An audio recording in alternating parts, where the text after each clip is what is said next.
अगले मेहमान हैं हमारे आईपीएस अनुराग आर्या जी। सर, बरेली जुमे की नमाज के बवाल के शोरगुल में डूबा था और तभी सड़कों पर एक आवाज सुनाई दी, घोड़े के टापू की।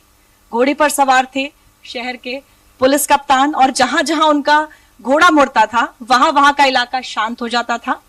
घोड़े पर चढ़कर सड़कों पर उसे दौड़ाने का ख्याल कहां से आया? क्योंकि सर आपका ये जो वीडियो है बड़ा वायरल हुआ था। नहीं, थैंक यू। सबसे पहले मैं आपको धन्यवाद देना चाहूंगा कि आपने एक ऐसा मंच दिया जिसपे हम लोग ये बात रख सकें। और जो आपने अभी जिस घटना की बात की, 26 सितंबर को जो घटना हुई थी, उसमें हम लोगों ने हॉर्सबैक पे पेट्रोलिंग की थी। और क्योंकि जो पुलिस की ट्रेनिंग होती है उसमें आपको घुड़सवारी सिखाई जाती है, वो एक प्रोफेशनल रिक्वायरमेंट है कि आप घुड़सवारी सीखें। मेरा इंटरेस्ट जब मैं स्कूल में था तब से मेरा इंटरेस्ट था थोड़ा घुड़सवारी में। तो हमारे यहाँ पुलिस लाइन में 13 घोड़े हैं, एक बहुत अच्छी हमारे पास हॉर्स राइडिंग की टीम है। और क्राउड कंट्रोल में, लॉ एंड ऑर्डर में जो हॉर्स बैक पे पेट्रोलिंग होती है, घोड़े पे पेट्रोलिंग होती है, वो बहुत महत्वपूर्ण हो जाती है और वो बहुत ही इफेक्टिव होती है। कितनी भी बड़ी भीड़ हो, आप हॉर्स बैक पे हैं तो उसको आप इजीली तितर बितर कर सकते हैं।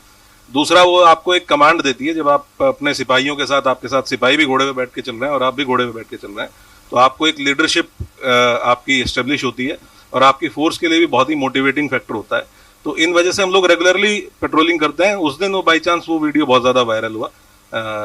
उसके बाद हम लोगों ने फिर उसको रेगुलर फीचर बनाया अपनी पेट्रोलिंग का। सर, अगर बरेली की बात करें तो संवेदनशील माना जाता है ये शहर। सुरक्षा व्यवस्था, कानून व्यवस्था बनाए रखना कितनी बड़ी चुनौती है? बरेली अति संवेदनशील जनपदों में से ऑलरेडी चिन्हित है। और क्योंकि शहर का जो पूरे जनपद का एरिया है वो काफी बड़ा है, पॉपुलेशन अच्छी खासी है, सभी धर्मों के लोग, सभी जातियों के लोग यहाँ निवास करते हैं। और एक बहुत महत्वपूर्ण ट्राई जंक्शन है जो लगभग इक्वल दूरी पे है, लखनऊ से भी और दिल्ली से भी। उत्तराखंड की सीमा पास है, नेपाल की सीमा पास है। तो इन सब कारणों से और ऐतिहासिक कारणों से बरेली हमेशा से सेंसिटिव रहा है। लेकिन मैं माननीय मुख्यमंत्री जी के जो निर्देश है कानून व्यवस्था को लेके, जीरो टॉलरेंस है क्राइम के प्रति, किसी भी प्रकार के अपराध के प्रति, किसी भी प्रकार के लॉ एंड ऑर्डर की सिचुएशन खराब होने के प्रति। उसका परिणाम यह है कि आप देख रहे हैं कि जनपद में पूर्ण रूप से बहुत अच्छे माहौल में सब लोग अपना अपना कारोबार कर रहे हैं। लोग अपना रोजी रोटी के लिए जो भी वो करते हैं, अगर वो व्यापारी हैं तो वो अपना व्यापार कर रहे हैं। चुनौती पुलिस के लिए इसलिए रहता है कि पुलिस के लिए तो हमेशा ही ऑन द टोज रहने की बात है कि कब क्या घटना हो जाए और आपको उस घटना में कितने देर के लिए एंगेज होना पड़े। तो अलर्टनेस हम लोगों को रखनी पड़ती है। हमारे पास जो स्पेशली 112 की गाड़ियां हैं, अब आप देखेंगे कि जो हमारी 112 की गाड़ियां हैं, माननीय मुख्यमंत्री जी ने स्कॉर्पियो गाड़ियां उपलब्ध करा दी हैं, ज्यादातर मजबूत स्कॉर्पियो गाड़ियां, और उस पर 360 डिग्री सीसीटीवी कैमरे लगे हुए हैं। तो वो गाड़ियां ही वेल इक्विप्ड हैं किसी भी सिचुएशन को इनिशियली हैंडल करने के लिए एज ए फर्स्ट रिस्पॉन्डर। तो हाँ, ये है कि अलर्ट रहना पड़ता है।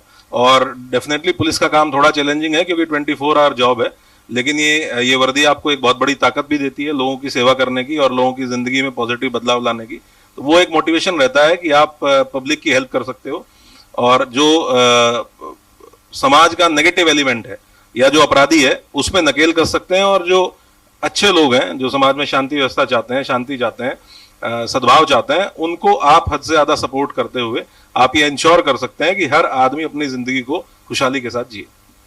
सर, मैंने जितना आपको लेकर रिसर्च की तो पाया कि आपको ज्यादातर जो मुश्किल जिले हैं वही मिले, चाहे हम अमेठी की बात कर लें, प्रतापगढ़, आजमगढ़, और खासतौर से ये वो जिले हैं जहां पर कभी लॉ एंड ऑर्डर मेंटेन करना एक बड़ा चैलेंज भी माना जाता था। अगर आपसे पूछूं आपके एक्सपीरियंसेस से, तो इनमें से सबसे मुश्किल जो जिला था वो कौन सा रहा जहां पर आपके सामने ज्यादा जो चुनौतियां हैं वो रही? वैसे तो हर जिले की अपनी चुनौतियां अलग होती हैं और हर जिले में कोई ना कोई चीज ऐसी होती है जो स्पेसिफिक होती है उस जिले के लिए। लेकिन मैं कहूंगा कि आजमगढ़ और बरेली, आजमगढ़ क्राइम के पॉइंट ऑफ व्यू से कि आपको वहां पे क्रिमिनल्स पे लगाम लगाना, अपराध का जो डिटेक्शन था, अपराध का अनावरण करना, घटनाओं का खुलासा करना और रेगुलर मॉनिटरिंग अपराधियों की, ये एक बहुत ही चैलेंजिंग टास्क था। और Bareilly specially law and order point of view से, क्योंकि बहुत संवेदनशील जनपद है, तो ये दो जनपद ऐसे हैं जहां मुझे ये लगा कि हमें काफी एक्स्ट्रा एफर्ट लगाना पड़ता है हर चीज को परफेक्ट रखने के लिए और ये इंश्योर करने के लिए कि समाज में अपराधियों पे कंप्लीट नियंत्रण रहे और शांति व्यवस्था नॉर्मल रहे, कहीं कोई किसी को समस्या ना हो। सर, मुख्तार अंसारी के नेटवर्क पर नकेल कसने के लिए और साथ ही साथ संगठित अपराध पर लगाम लगाने के लिए आपको 2024 में उत्कृष्ट सेवा के लिए मुख्यमंत्री के पुलिस पदक से सम्मानित भी किया गया। सर, अगर मुख्तार अंसारी की बात करें तो वो कैसा खौफ था, क्या दौर था, जरा बताएं। मैं जब मऊ पुलिस अधीक्षक के रूप में मेरी तैनाती हुई 2019 में, तो तब हम लोगों को, क्योंकि पूरे प्रदेश में जितने माफिया थे, माननीय मुख्यमंत्री जी ने स्पष्ट निर्देश दिया था कि माफिया राज हर तरीके से खत्म हो जाना चाहिए और पूरे प्रदेश में माफियाओं की एक सूची तैयार की गई, जिसमें मऊ जनपद से मुख्तार अंसारी, जो इंटरस्टेट गैंग एक रजिस्टर्ड था, उसका स्ट्रीट अपराधी था, उसका नाम उस माफिया की सूची में मौजूद था। और क्योंकि जो भी संगठित अपराध करते हैं लोग, वो समाज के अलग अलग पार्ट्स में इतना ज्यादा इंटीग्रेट कर देते हैं कि आपको एक होलसम स्ट्रेटेजी बना के उसको फिर उस पर काम करना पड़ता है। और संगठित अपराध को तोड़ने के लिए आप जो अपराधी हैं उनको किस तरीके से उनकी निगरानी की जाए, कौन लोग ऐसे हैं जो उनके गुर्गों के रूप में काम करते हैं, उस पर कार्रवाई की जाए, इन सारी चीजों को आपको एक स्ट्रेटेजी बना के काम करना पड़ता है। हम लोगों ने वहां स्ट्रेटेजी बनाई और शहर के बाहर जितनी रोड्स थी, जो जनपद के बाहर से लोग आने वाले लोग थे, उनसे कई बार वसूली की शिकायतें होती थी कि जो बाहर के वाहन आते हैं उनसे अवैध वसूली की जाती है। उस पर हम लोगों ने सबसे पहले लगाम लगाना शुरू किया, इनिशिएशन उससे हुआ और उसमें हम लोगों ने 20 से ज्यादा अपराधियों को जेल भेजा, गैंगस्टर एक्ट की कार्रवाई की। अलग अलग तरह के उसमें एलिमेंट्स थे, जैसे एक इलीगल मछली का व्यापार चलता था, उसमें अलग माफिया खड़े हुए थे जो इनके गुर्गे थे, इस तरह के लोगों के, उन पे गैंगस्टर एक्ट की कार्रवाई की गई। उनका जो साम्राज्य था उसको तोड़ा गया। उनकी जो प्रॉपर्टी उन्होंने अर्जित की थी, 3-3, 4-4 मंजिला मकान अवैध कारोबार से बनाए थे, उसको जब्त किया गया, उसका ध्वस्तीकरण किया गया। जो भी इस गैंग के अन्य सदस्य थे उनको चिन्हित करते हुए, उनकी वर्तमान लोकेशन देखते हुए, वर्तमान उसकी जो गतिविधियां हैं उनको देखते हुए उन पे कार्रवाइयां की गई। तो एक टीम के रूप में मिलकर काम किया और उसमें पुलिस और प्रशासन का दोनों का ही बहुत महत्वपूर्ण रोल रहता है कि जब आप किसी माफिया के साम्राज्य को तोड़ने का प्रयास करते हैं तो आपको सभी डिपार्टमेंट्स के सहयोग की जरूरत पड़ती है। और ये माननीय मुख्यमंत्री जी का और प्रदेश सरकार का माफियाओं के प्रति जीरो टॉलरेंस की जो पॉलिसी है, उसका नतीजा रहा कि हम लोग उसमें बहुत हद तक सफल रहे। सर, अगर महिला वर्कफोर्स की बात करें तो बेहद जरूरी है यूपी की तरक्की को देखा जाए तो महिलाओं को सुरक्षा प्रदान करने के लिए महिलाएं जो हैं सुरक्षित फील कर सकें और अपने ऑफिस जा सकें या कहीं भी घर से बाहर निकल सके, इसको लेकर बरेली में क्या कुछ किया जा रहा है? सरकार का बहुत ज्यादा फोकस इस चीज पे है कि महिला सुरक्षा सुनिश्चित की जाए, चाहे वो कोई भी स्टेक होल्डर्स हो, चाहे वो स्कूल में जाने वाली बच्चियां हो, चाहे वो खेत में जो काम करने के लिए जाती हैं, हमारे गांव देहात में महिलाएं वो हैं, चाहे जो गृहिणी है घर पे रहती हैं उनकी सुरक्षा है, या फिर अगर सुबह किसी धार्मिक स्थल पे महिलाएं जाती हैं, अर्ली मॉर्निंग जाती हैं तो उनकी सुरक्षा है। और अलग अलग स्टेक होल्डर्स की सुरक्षा को इंश्योर करने के लिए अलग अलग स्ट्रेटेजीज बनाई गई हैं। सबसे पहला तो यह है कि सड़क पे जब भी कोई बच्ची महिला कोई निकले तो उसको ये महसूस हो कि वो पूर्ण रूप से सुरक्षित है। और इसमें जो अपराधी हैं उनके ऊपर वो अपराध करने से पहले ही हम लोग कार्रवाई कर लें, ये स्ट्रेटेजी हम लोगों के बहुत काम आई है। हम लोगों ने ऐसे लोग जो कभी किसी टाइम पे चेन छीनते थे या मोबाइल छीन लेते थे सड़क पे चलती हुई महिलाओं का, उनके ऊपर गैंगस्टर एक्ट की कार्रवाई, उनकी हिस्ट्री शीट खोलना, उनको जिले से बाहर जिला बदर करा देना, इस तरह की स्ट्रेटेजीज को यूज किया गया। तो ज्यादातर ऐसे लोग उन्होंने या तो अपना किसी और जगह शिफ्ट कर लिया या उन्होंने अपराध करना बंद कर दिया। और दूसरा, अगर अपराध किया ऐसे अपराधी ने तो उसके खिलाफ फिर कठोर कार्रवाई। इसमें ऐसे भी लोग शामिल हैं जो गंभीर जघन्य घटना करते हैं, पुलिस के ऊपर फायरिंग करते हैं, और पुलिस को आत्मरक्षार्थी अधिकार है कि पुलिस भी रिटेलिएट करे, फायरिंग करे, और उसमें काफी अपराधी ऐसे हैं जो घायल हुए। उसका भी हम लोगों को एक असर देखने को मिला, पॉजिटिव इंपैक्ट देखने को मिला। हमारे यहाँ महिला कांस्टेबल्स की संख्या बहुत अच्छी है। अभी हमारे पास लगभग 500 महिला कांस्टेबल इससे पहले थी और अब लगभग 300 और ऐड हो गई हैं, तो 800 महिला कांस्टेबल जनपद में उपलब्ध हैं। तो अब हम ऑलमोस्ट हर गांव पे एक महिला कांस्टेबल है और उसको महिला बीट कांस्टेबल का नाम दिया गया है। जैसे अब तक जो पुलिस थी वो मेल कांस्टेबल्स अपनी बीट में जाते थे, वहां पता करते थे, अब हमारी महिला बीट कांस्टेबल्स हैं जो गांव में जाएंगी और गांव में जाके गांव में जो महिलाएं हैं उनसे बैठ के इंटरेक्ट करेंगी।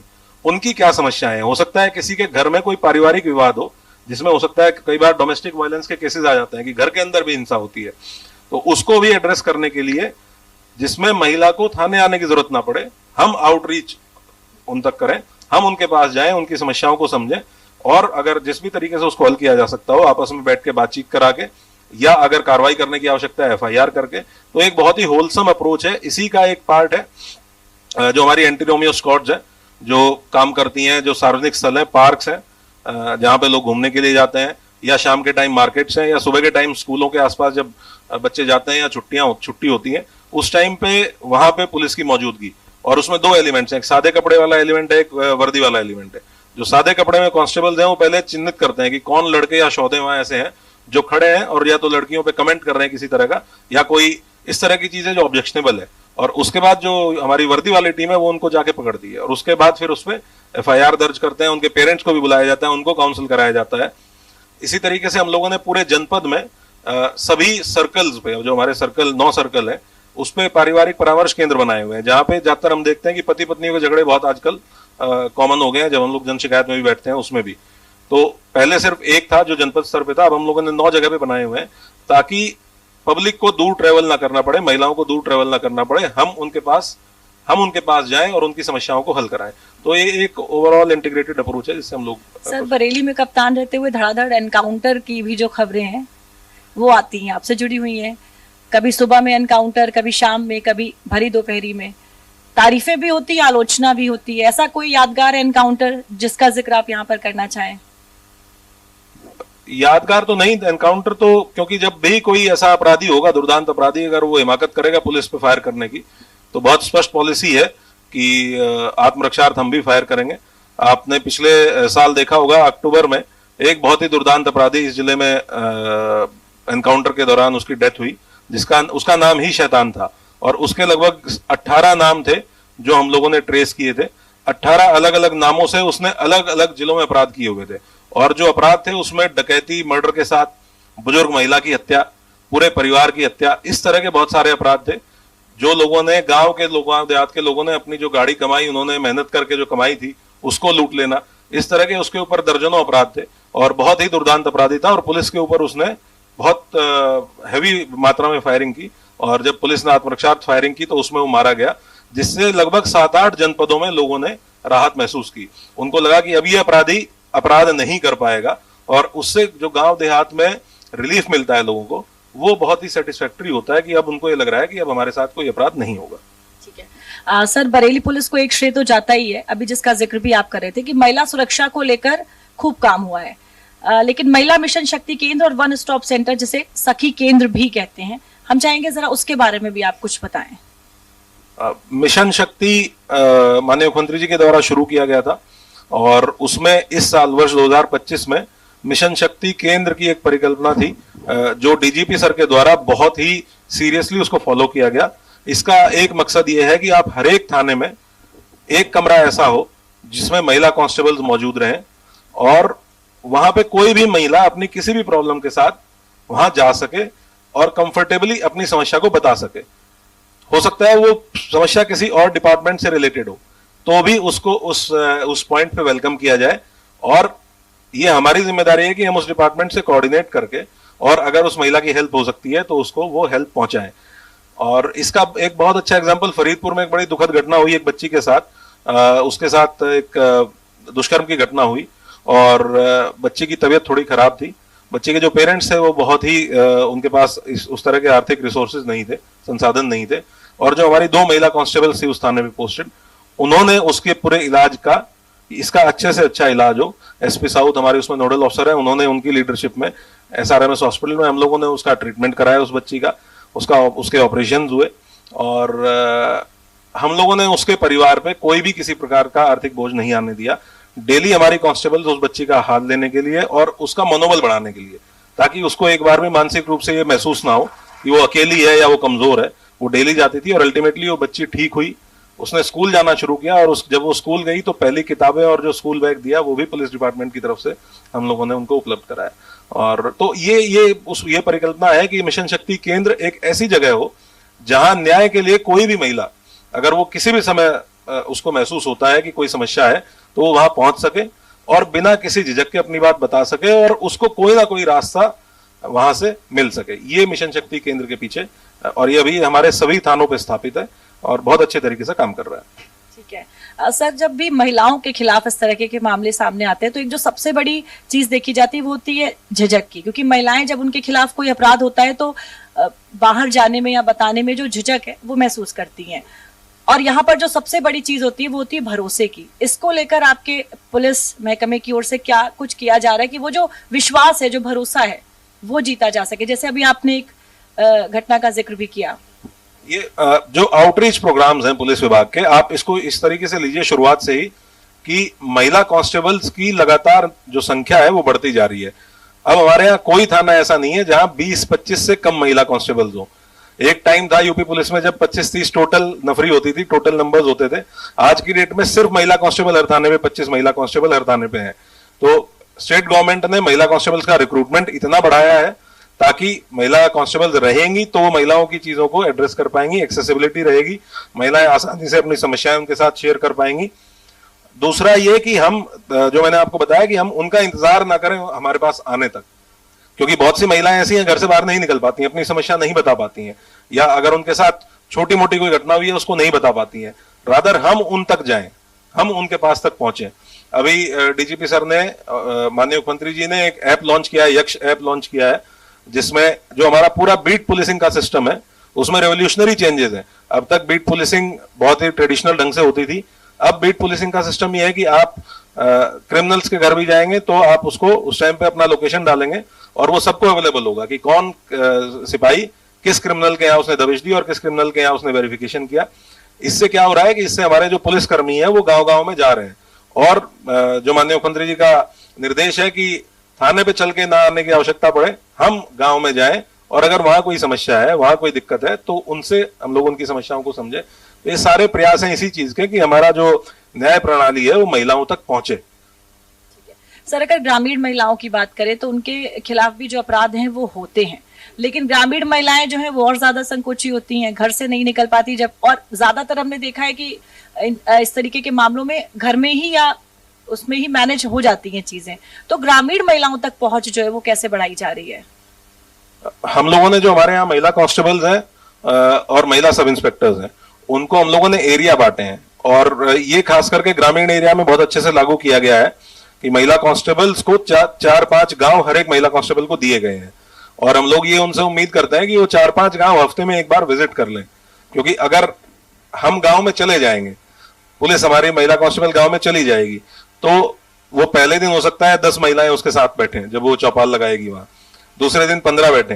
धीरे धीरे जब गांव में पता चलेगा कि एक महिला कांस्टेबल आती हैं और वो लोगों की समस्याएं सुनती है, कई बार बहुत पेशेंट हियरिंग से ही समस्याएं सॉल्व हो जाती हैं। कोई आदमी परेशान है, आप उसकी बात को धैर्यपूर्वक सुन लें, उससे भी चीजें हल हो जाती हैं।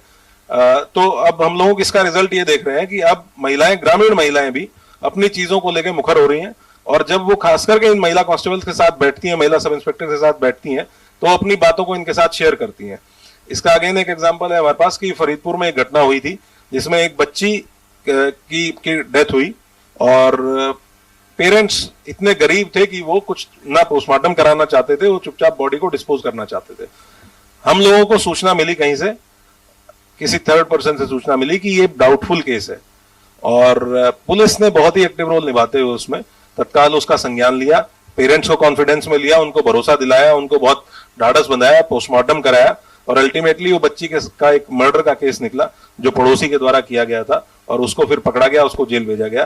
तो एक बच्ची जिसको न्याय नहीं मिलना था, और उसके पेरेंट्स इतने गरीब थे कि वो न्याय के लिए प्रयास भी नहीं कर रहे थे, लेकिन हम लोगों के आउटरीच प्रोग्राम की वजह से, हम लोगों के आउटरीच प्रयास की वजह से उस बच्ची को न्याय मिल पाया। ये माननीय मुख्यमंत्री जी के लगातार जो निर्देश प्राप्त होते हैं उसी का फल हम लोगों को मिलता है।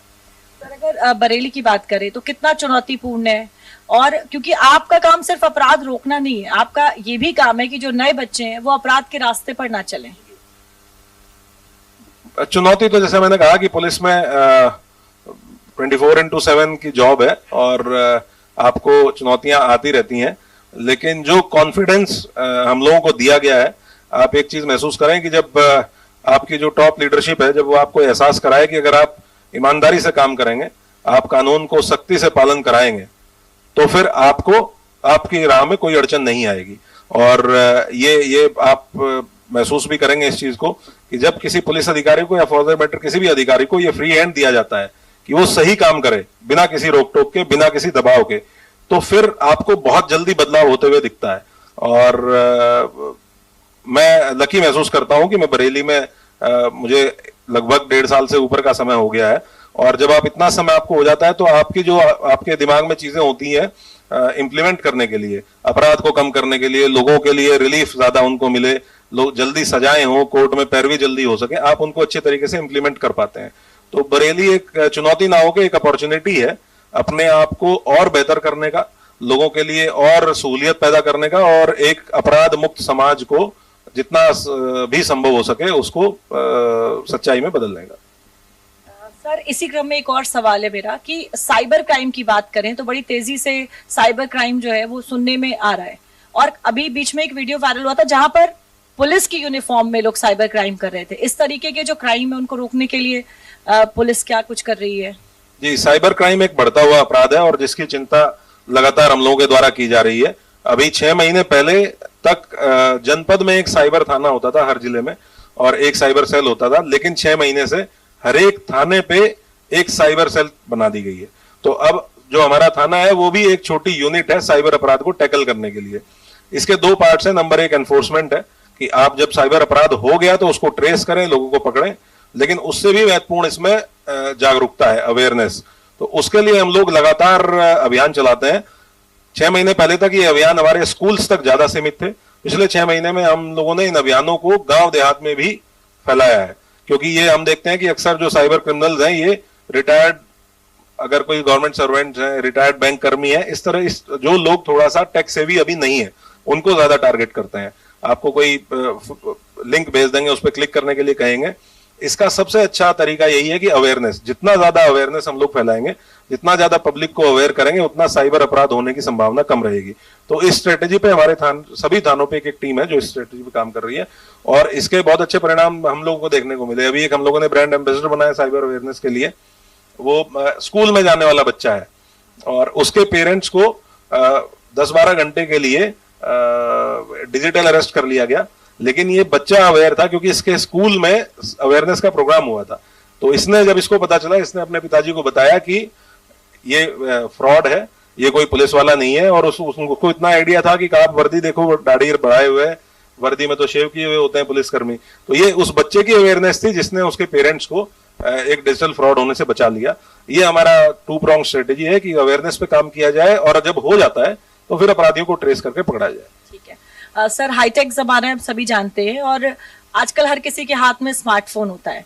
क्या बरेली पुलिस भी जो है कोई ऐसा ऐप बना रही है? और खास तौर से जब हम ऐप की बात करते हैं सर, ऐप तो बन जाते हैं, रिप्लाई भी बड़ा प्रॉम्प्ट होता है, लेकिन एक्शन देखने को नहीं मिलता है। तो क्या किसी ऐसे ऐप पर काम किया जा रहा है? ऐप्स हमारे लिए सहायक हो सकते हैं, बिल्कुल आप कह रहे हैं कि बदलता हुआ जमाना है तो पुलिस को भी उनके साथ साथ, लेकिन अल्टीमेटली पुलिस के केस में जो ह्यूमन इंटरफेस है, जो हमारा मैन पावर है, वो कितना अलर्ट है और वो कितना एफिशिएंट है, ये बहुत मैटर करता है। हम लोग बहुत सारी चीजें ऐसी हैं जिसमें हम लोगों ने ऐप बेस्ड चीजों को, जैसे हमारा जो एविडेंस जितना हम लोग कलेक्ट करते हैं वो कोर्ट में हम लोग जब उसको, वो बहुत बेनिफिशियल होता है कोर्ट में सजा कराने के लिए, तो उसका हमने एक डिजिटाइज्ड ई मालखाना सिस्टम शुरू किया है जो मीरगंज थाने में पहली बार शुरू हुआ है। आप ऐप के माध्यम से बहुत इजीली किसी भी केस की जो प्रॉपर्टी है उसको आप कोर्ट में प्रोड्यूस कर सकते हैं। तो इस तरह की चीजें हैं। पुलिस कर्मियों के लिए भी इनफैक्ट बहुत सारी चीजें शुरू की गई हैं, जैसे पुलिसकर्मी ड्यूटी में इधर उधर बहुत ट्रेवल करते हैं, तो उनको अपना जो क्लेम्स होता है, जो खर्चा होता है, वो क्लेम करते हैं। तो उसके लिए एक TDA का सिस्टम है जिसको हम लोगों ने ऑनलाइन प्लेटफॉर्म पे लेके आए हैं, उसको शुरू किया जा रहा है। तो बहुत सारे इनिशिएटिव्स हैं जिसमें हम शुरू कर रहे हैं। कुछ AI पे भी हम लोग काम कर रहे हैं। हमारे यहाँ बड़ी अच्छी यंग ऑफिसर्स की टीम है, तो हम लोग AI का यूज करके भी 1-2 केसेस ऐसे हैं जिसमें हम लोगों ने AI का बहुत अच्छा यूज किया। अभी ये घटना सीबीगंज में हुई थी, एक बच्ची की डेड बॉडी मिली थी एक खेत में और उसका फेस क्लियर नहीं हो पा रहा, तो हम लोगों ने तुरंत AI से यूज करके वो फेस क्लियर किया और लगभग 2 घंटे के अंदर हम लोग आइडेंटिफाई करने में सफल हुए कि कौन बच्ची थी, और फिर वो पूरा केस 24 घंटे के अंदर वर्कआउट हुआ। तो हम लोग AI का यूज भी इस चीज के लिए कर रहे हैं कि क्राइम को वर्कआउट करने के लिए और क्रिमिनल्स पे नजर रखने के लिए। तो ये लगातार एक बदलता हुआ फील्ड है और बरेली पुलिस उसमें अच्छे कदमों के साथ आगे बढ़ रही है। सर, मैं फिर से लौटूंगी 2025 में जो जुमे का जो उपद्रव हुआ था, कैसे उसको संभाला था आपने, क्या रणनीति अपनाई थी, और क्या अगर उसे कंट्रोल नहीं किया जाता तो क्या बरेली में जो है बहुत बड़ी जो चीजें वो निकल कर सामने आती क्या? 25 और 26 सितंबर की जो घटना थी वो एक,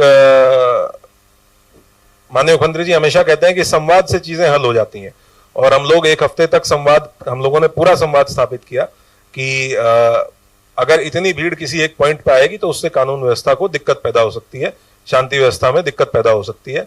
उसके बावजूद भी कुछ अराजक तत्वों के द्वारा ये कॉल दी गई कि इस तारीख को इस जगह पे इकट्ठा होना है सभी को। हम लोगों ने फिर भी संवाद स्थापित किया, लगातार संवाद में रहे, और लेकिन ये बहुत स्पष्ट है, माननीय मुख्यमंत्री जी का और सरकार का बहुत स्पष्ट निर्देश है कि कानून को कोई अपने हाथ में नहीं ले सकता है, कानून को कोई नहीं तोड़ सकता है, और अगर कोई कानून को तोड़ने की कोशिश करेगा तो कानून अपनी पूरी ताकत के साथ उसको एहसास कराएगा कि आप ये नहीं कर सकते हो और इसके लिए आपको दंडित किया जाएगा। 26 तारीख की घटना में भी यही हुआ। हमारी, जैसे जो कहा जाता है कि hope for the best and be prepared for the worst, तो हमारी तैयारी पूरी थी इस चीज के लिए कि अगर ये भीड़, ये मजमा इकट्ठा होने की कोशिश करता है और कानून को तोड़ने की कोशिश करता है तो हम पूरी सख्ती के साथ निपटेंगे, और पर्याप्त वार्निंग दी गई, सब कुछ किया गया। उसके बावजूद जब कुछ जगह पे लोगों ने बैरिकेड्स तोड़ने की कोशिश की तो पुलिस ने जितना आवश्यक फोर्स था उसका इस्तेमाल किया, और जितनी भीड़ थी, जो भी संख्या थी, उसको वहां से हटाया। इस भीड़ को इकट्ठा करने के लिए जो लोग दोषी थे उनके ऊपर मुकदमे दर्ज किए गए, FIR दर्ज की गई, बहुत से लोगों को गिरफ्तार करके जेल भेजा गया। और ओवरऑल जो हमारी टीम थी, जिसमें DM साहब और उनकी पूरी टीम, हम लोगों की पुलिस की पूरी टीम, इसने एक टीम के रूप में एकजुटता के साथ और बहुत ही संयम का परिचय दिया। हम लोग लगभग 6 घंटे तक संवाद स्थापित करके समझाते रहे कि ये कानून तोड़ना ठीक नहीं है, जनपद में शांति व्यवस्था खराब हो सकती है, लेकिन उसके बावजूद जब लोग नहीं माने तो फिर फोर्स यूज की गई और बहुत अच्छे तरीके से उस पूरे सिचुएशन को हैंडल किया गया और कंट्रोल किया गया। सर, यहाँ पर एक सवाल और भी है कि क्या उस दिन CM का फोन आपके पास आया था जब ये उपद्रव हुआ था? क्या सीधा संवाद हुआ था, और अगर हुआ था तो कोई ऐसी बात जो आपको याद रह गई हो, आप यहाँ पर शेयर करना चाहें? मैं यही आपको कह ही रहा था कि CM साहब संवाद में विश्वास रखते हैं और उनके निर्देश हमेशा स्पष्ट होते हैं और उसमें कहीं कोई लाग लपेट नहीं होती है। उनका बिल्कुल स्पष्ट निर्देश था कि जनपद में किसी भी प्रकार से कोई भी शांति व्यवस्था नहीं बिगड़नी चाहिए, किसी भी निर्दोष व्यक्ति को परेशान ना किया जाए, और जो भी दोषी हैं उनको किसी भी तरीके से बख्शा ना जाए, और जहां जहां पे भी घटना हुई है वहां कठोर एक्शन लिया जाए, जिसका हम लोगों ने पालन किया और ये इंश्योर किया कि जो भी उसके लिए जिम्मेदार थे उनको कानून का पाठ पढ़ाया जाए। ठीक है सर, एक आखिरी सवाल आपसे। अभी हाल ही में आपने बरेली में 8 इंस्पेक्टर और 106 जो दरोगा है उनका कार्यक्षेत्र बदल दिया है, क्या कारण था सर, अगर आप बताना चाहें तो? नहीं, ये तो रेगुलर एडमिनिस्ट्रेटिव एक प्रक्रिया होती है, और जब भी नॉर्मल टेन्योर हमारा 3 साल का हम लोग रखते हैं कि एक थाने पे 3 साल की अगर किसी की पोस्टिंग हो गई है तो आप उसको फिर दूसरे थाना क्षेत्र में उसकी पोस्टिंग करते हैं। और कई बार ऐसा भी होता है कि जो किसी एक थाने पे बहुत अच्छा काम कर रहे हैं तो उनको और ज्यादा चैलेंजिंग किसी चौकी या और दूसरे थाने पे पोस्ट किया जाता है। तो एक ओवरऑल जनपद की जो पुलिसिंग व्यवस्था है उसको दुरुस्त रखने के लिए, ताकि कहीं कोई समस्या ना हो, जो अच्छा काम करने वाले लोग हैं वो सबसे चैलेंजिंग जगह पे पोस्टिंग उनकी रहे, और अगर कोई अच्छा काम नहीं कर रहा है तो फिर वो पुलिस लाइन में ट्रेनिंग करे। तो इस तरह की चीजों के लिए हम लोग रेगुलरली ट्रांसफर्स करते रहते हैं, उसी का पार्ट था। बहुत बहुत धन्यवाद सर हमारे साथ बातचीत करने के लिए। बहुत बहुत धन्यवाद।